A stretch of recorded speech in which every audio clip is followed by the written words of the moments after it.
Welcome to Zwida Media. If you're new to this channel, please subscribe. Don't forget to like, comment, and share. Here's a new video for today. Enjoy.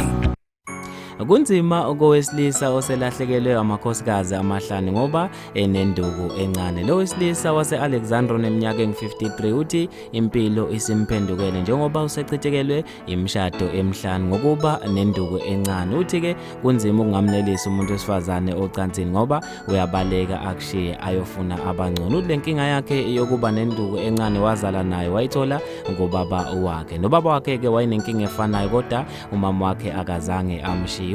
Uthi sengihambe izindawo ezahlukahlukene amasonto abathandazi kanye nase-men's clinic kodwa umehluko angiwuboni. Uthi abantu besifazane sebebonile ukuthi unenkinga kwezocansi into abavele bemenze yona bazidlela imali yakhe. Uthi ayikho into ebuhlungu njengokuthi-ke ungakwazi ukunelisa umuntu wesifazane ocansini. Uthi uzibona njengomuntu ongasiye umuntu wesilisa ngokuphelele. Uthi ngelinye ilanga usisi wakhe wahlala naye phansi wambuza ukuthi kungani bonke abantu besifazane bemshiye. Wavele wakhihla isililo. Uthi wabesemtshela ukuthi unayiphi inkinga une-4-5 encane akakhona ukunelisa abantu besifazane. Uthi njengamanje useyinhlelweni zokuthi ahambe ayokhulisa induku yakhe ukuze akwazi naye ukujabula kwezocansi. Bafethu-ke lezi indaba ezibuhlungu ngendlela emangalisayo. Ngizofisa ukwazi ukubhala kwakho okhona lapha kwi-comment section ngalo lolu daba ukuthi kunguwe ungenza kanjani.